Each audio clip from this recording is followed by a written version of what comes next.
My name is Bob, and this is going to be my trailer. It doesn't have a name yet. It was tentatively Dusty just because of the way the weather's been the last few days.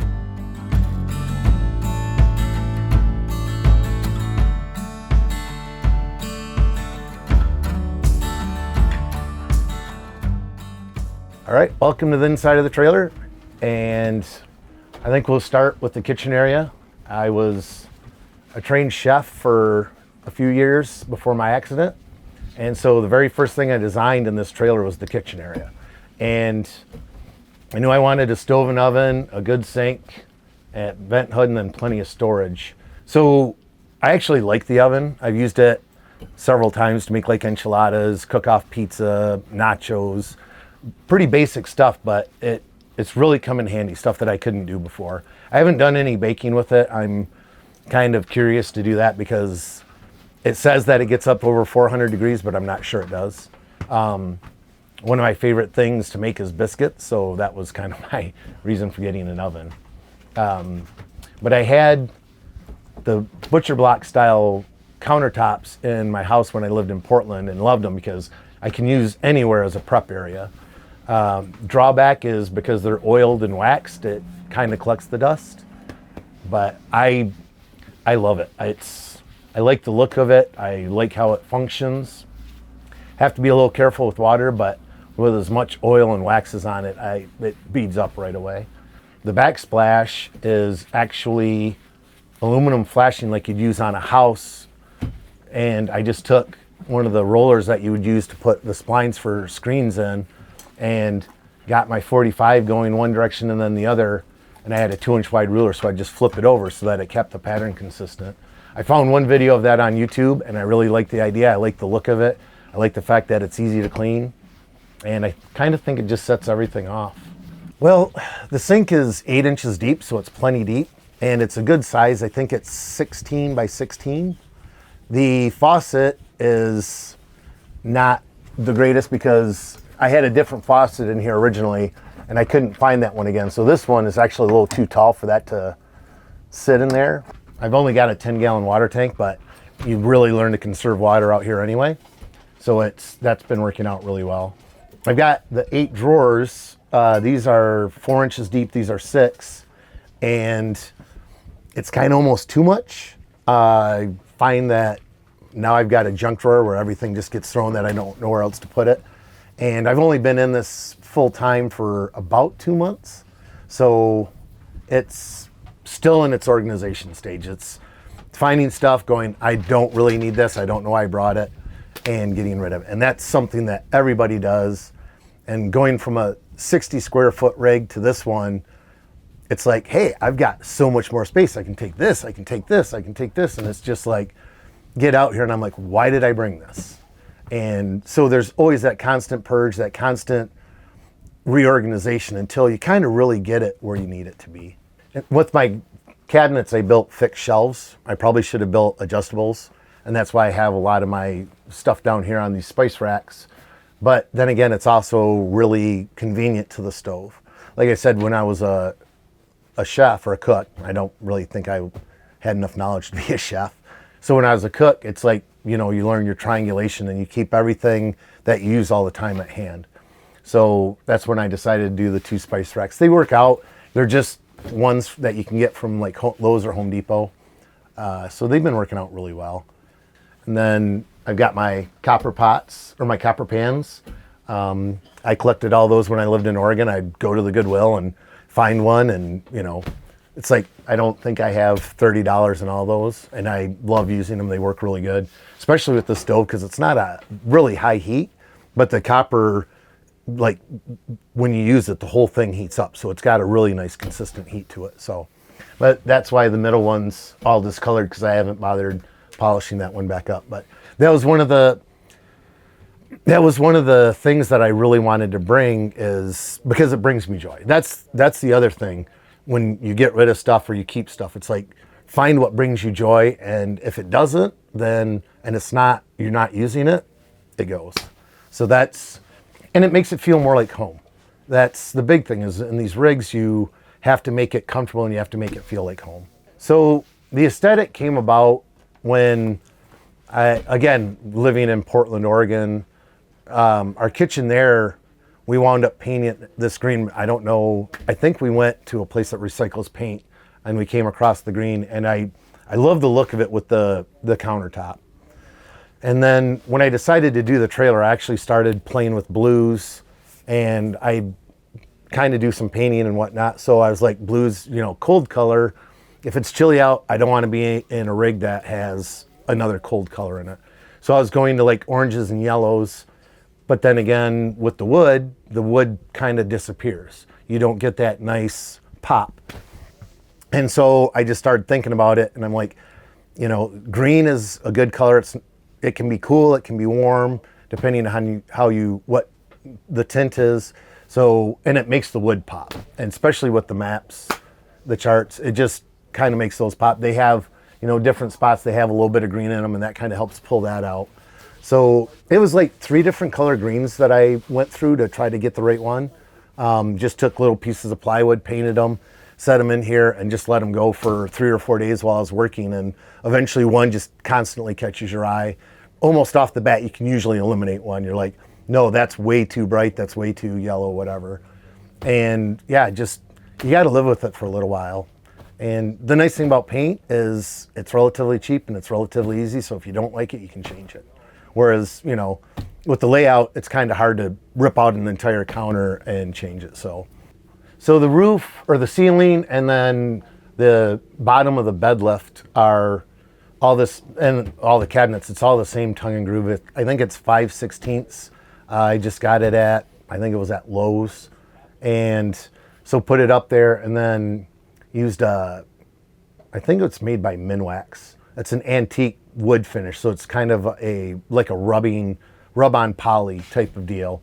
And I like it because it's got a low sheen, but it still has enough, you know, enough color or enough of a sheen to it to kind of make the cabinets pop. And then I just took some 4/0 steel wool with wax and went over it to help protect it and, you know, just even everything out.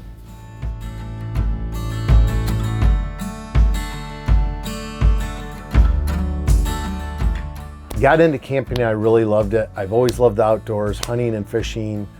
And then was living in Oregon where, you know, you can go backpacking, you can do all this stuff outside. And then 2008, I was walking my dog with my wife at the time, and I was hit by a drunk driver. He hit me, we both hit a tree. I was in between the van and the tree, wound up losing my leg and in a wheelchair. And that just upset my entire world. At that point I was cooking when I went to culinary school, and even before that, I had a goal that I said, if I'm ever a cook, I want to work at this restaurant. It's called Higgins in Portland. And that was like my end goal. That was like where I really wanted to end up at some point in my career. So when I was in school, before we graduated, we had to go do a 2-week internship somewhere, and I did it there. And after that, they offered me a job, and it's like, I hit the one place I wanted right out of the ballpark. Greg Higgins, who's the executive chef there and co-owner, he built an atmosphere of learning. It's like all the people that were there, I mean, you just learn so much information. He knows so much about food and foraging and everything else. It's just an amazing place to work. And then I lost that, and that had become my identity. So I was lost, quite honestly, and I spent a lot of time that way for the next few years. And we tried getting out you know, camping. I still would fly fish. I would still manage to get out hunting. It's just everything was so much more difficult, and I always had to rely on somebody else. And that's something I personally am not good at. I've been told multiple times that, you know, I'm willing to help anybody and do anything that I possibly can, but when it comes time for me to accept help, it's like, screw it, I'm not doing it. I've got to do it myself. And I've really had to learn to get over that being in a wheelchair. And eventually it just got down to, I was sitting in the house, I was watching a lot of TV, I wasn't doing anything, I was miserable.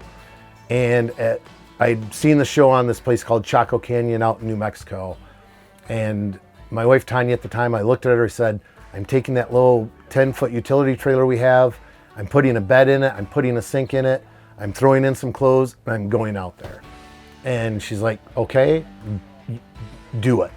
And she supported me 100%. So I took 6 weeks, drove out to Chaco Canyon, New Mexico, stayed out there for like 2 weeks, and then took a lot of time driving back to North Carolina, and was like, for the first time in a long time, I was at peace.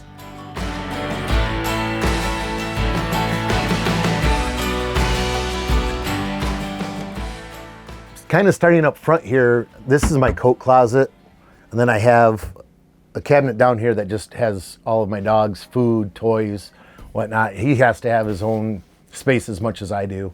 And then of course, you just have your coat rack and whatnot for stuff you use every day. And as I said before, working in kitchens, I learned, the work triangle is very important. So that's how my fridge wound up on this side. It was supposed to be where this clothes closet is, but this I think works better because I can literally go from the stove to the sink to the closet in my wheelchair, just spin, and I don't have to roll around. I'm not moving around that much. So, I mean, convenience wise, it's just about perfect. And then I have my toilet down here. It's just a cassette toilet. And this is just all pots and pans.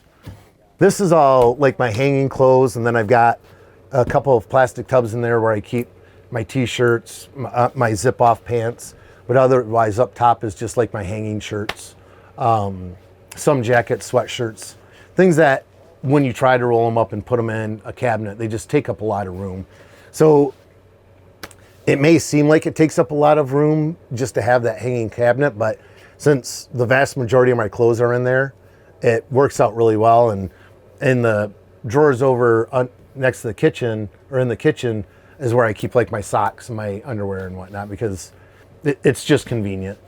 So this is the V-nose of the trailer, so it's the very front, and I got a V-nose purposely so that, number one, it tows better through the wind, but I have this area that I could use for all my electronics. They'd be hidden, but yet protected because of the door, so you're not getting all the dust and dirt in there.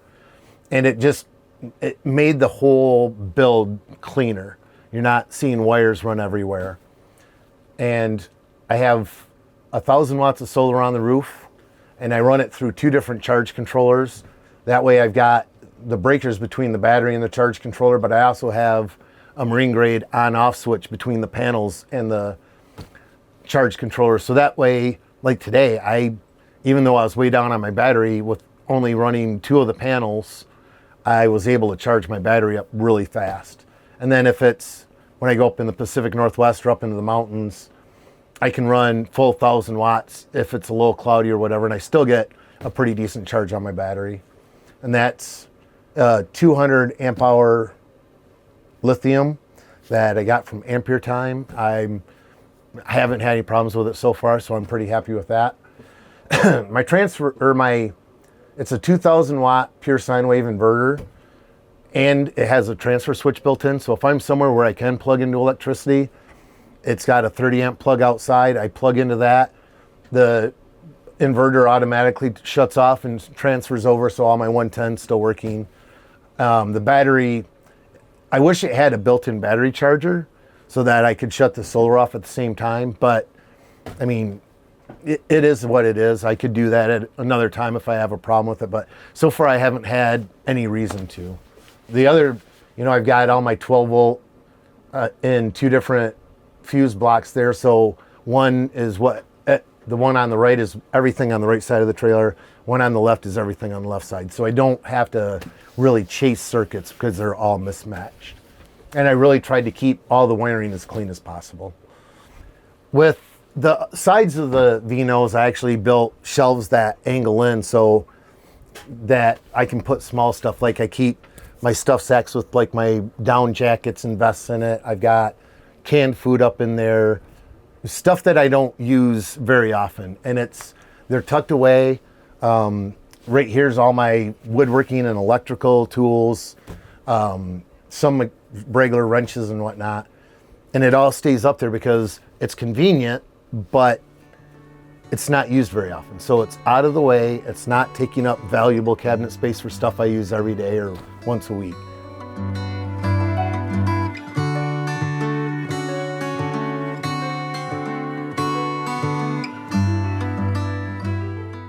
This was a challenge to myself. I knew I could do the build. I didn't know how well I could do the build. And that to me was kind of the exciting part of doing this. You know, like I said, the bed lift, putting the solar panels on the roof, putting the awning on, I had to have help for that. I knew that didn't bother me, but like doing all the woodworking, building the cabinets, sewing, I sewed my own cushions. I literally did everything else in here pretty much by myself. And it was a challenge. It was me saying, this is your vision. How close can you come to it? So, you know, whenever I ran into something I didn't know, I would either find somebody that did, or I'd search around on the internet and find answers. And of course, you watch 6 videos, there's 6 different ways to do it. I just had to figure out, you know, combine this, and that's what worked for me. And that's, you know, that's another thing is when you do something like this, you can do a lot more than you think you can. Being able to do this really, not only does it bring out the pride, but it brings out the satisfaction of knowing that even though I lost one part of myself, I found another. And, you know, like I said, I'm surprised that I would ever love the desert as much as I do, but I do.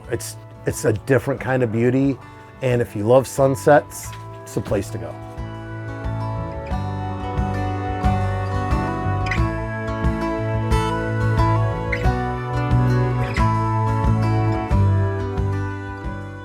Moving to the back of the trailer, I have a bed lift. It's made by Happy Jack. I was able to find a used one online. So I wanted enough space in here with my wheelchair that I had like a little seating area, living area, but yet I wanted a queen size bed. I was tired of sleeping on just a little memory foam bench. So I wanted a queen size bed. It works out perfect. My dog wants to get up in there with me. There's plenty of room because he's a bit of a bed hog. So, and it's nice because it tucks right up against the ceiling. I actually have room on either end. There's little pockets and I keep all my fishing rods in there. So that's another place that would be wasted space, but now it's got a use. And that is just on a switch. And it lowers down.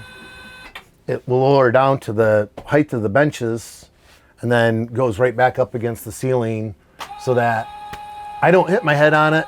If other people walk in and hit their head on it, well, I usually warn them. But if they forget, that's on them, not me. And like I said, I got plenty of headroom, so I don't really care.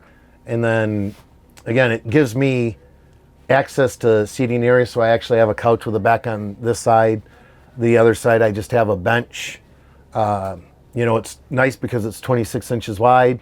If it's late and I get back and I don't have the bed ready to go, I can just throw my pillows on there, grab a sleeping bag, crash there. Or if I'm traveling for the night, with the bed lifts, you have to pin them and let it sit on the pins while you travel so it's not bouncing. So if I'm stopping for the night, just throw my pillows and a sleeping bag on this bench over here and I can crash on that. So I actually have a couple different ways to sleep in here. And then Archie's bed usually lays back by the doors in the back. And when I bring this down, he loves it because he's got his own little cave to sleep in. One of the things I put in that I had in my other trailer was a Max Air fan. And this one's actually remote control because trailer's 7 foot tall. I'm not. So it's like, I went ahead and spent a little bit extra on the remote controlled version, but I really like the Max Air fans because they work really good. They're not super loud. I mean, it's white noise when it is running, and it's got the cover over it. So if it's pouring rain out, I've never had a problem with water getting in. I can still run it. Then I've got the 2 small windows up in the back, and I've got the escape window, and my entire back wall is just screen doors. So I get tons of airflow. I don't really have a problem with keeping the trailer cool most of the time. The screen doors on the back came about with my other trailer. I was living in North Carolina. It was pushing 100 degrees and 100% humidity for 2 weeks, and it wasn't supposed to stop. and I don't like heat. I sweat like a fat kid eating a donut. If you don't know what that looks like, bring me a donut. It just, and I'm going up to the UP of Michigan. I grew up in Michigan. I'm going up to the Upper Peninsula, but in the summer you have a problem with black flies and gnats. And I knew I wanted airflow in the trailer, so I designed a 3-panel one for my 6-foot wide, and just used full extension drawer slides. That's what the doors slide open on. And it worked out so well. I'm like doing it on this one, but I had to do 4 panels because of it being 8 foot on the interior. But it works out really well. It looks amazing. It gives me great airflow. So we're outside the trailer, and this is Archie. He's my pup. He's should be called Pigpen because everywhere he goes there's a cloud of dust with him. But again, another negative of this lifestyle is sometimes you get dirty, sometimes you get dusty. So the outside of the trailer, one thing that I had on my other one and I knew I was putting on this one was an awning. When it's raining, I can still get out here and cook, unless it's, because I have an little Coleman stove that I use outside. If I'm doing something that makes a mess, I will use that. And sometimes it's just nice to be outside. Like, I can cook a bigger meal. Since I've been here, I've cooked, I think one night we had 12 people that I cooked for. So the awning is a big deal for me in the morning, especially since my door's facing south.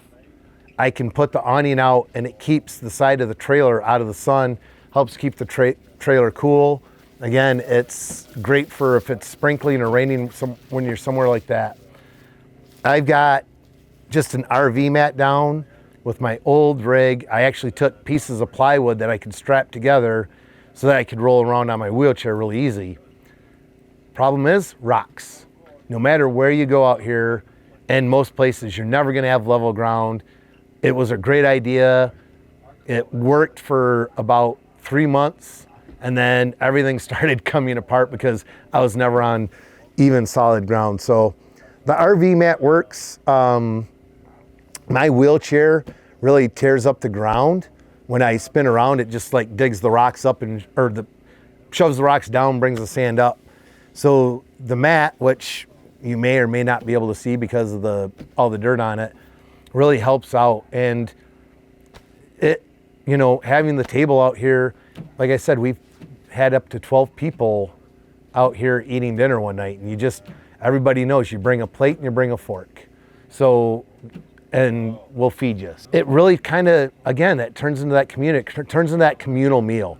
When you get people sitting down and eating together, amazing things happen. I mean, just people open up about their lives, and people open up about things. They ask questions that normally you wouldn't ask. And for some reason, sitting down eating together is just, I don't know how to explain it. And it was one thing that I loved when I was a cook. It's just, to me, I'm putting myself out there in a different way other than necessarily talking to you. I'm putting you out there, showing you what I can do, and showing you, that I care, that I accept you as a person, I accept you as a human being. I want to do something to make you happy.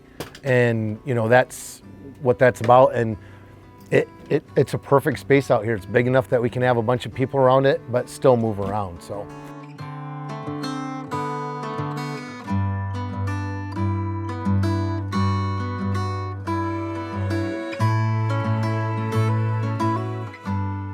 When it comes to being out on the road full time, being a nomad, I had some trepidation to it. I didn't know if I was ready to do it. I knew I wanted to do it, but until you get out there and do it, you don't know. I didn't know how it was going to be being in a wheelchair doing this, and there's a lot of challenges to it. There's a lot of dust, there's a lot of big rocks, but I manage. If you have the ability to get out and do it and you're wondering what it's like, do a 3-week trip. Come out.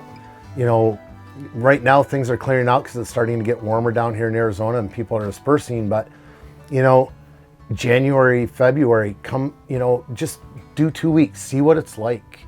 There's people that live out here in Priuses. I mean, if somebody can live in a Prius, you can grab a tent and deal with it for 2 weeks. Or if you have a van or something like that, you need a place to sleep. You need a place to get out of the weather. Two big things, you know, a cooler for food, but you can do it. It's taking that leap. I read something the other day that said, if your dreams don't scare you, you're not dreaming big enough. Well, I appreciate you watching. Again, there's so much information out there between the internet and YouTube. Just check it out and then decide not to be afraid. Again, there's Nomad Center Camp is where a lot of the information, and Van Aid on YouTube or on Facebook was this. You know, check out Bob Wells, Cheap RV Living, HOWA, which is HOWA, Homes on Wheels Alliance. Our big sources of knowledge. Just type in nomad living, type in utility trailer conversion, type in, you know, any of that into YouTube and the internet, and you're going to find so much information that's going to be overwhelming. I myself have a YouTube channel. I haven't posted much to it. I started posting the build, but between editing and having my computer crash, I haven't done anything. Check out Instagram. There's a lot of stuff on pictures on Instagram. You can get a lot of ideas on how to do stuff off Instagram. We'll have a link down below. I'll go ahead and link my YouTube. I don't know when I'll put new videos up, and I've got my Instagram on there. And if I can remember what my Facebook one is, I'll put that up on there too. I appreciate you guys watching. Again, look for the links below, and I hope you get out here and do it.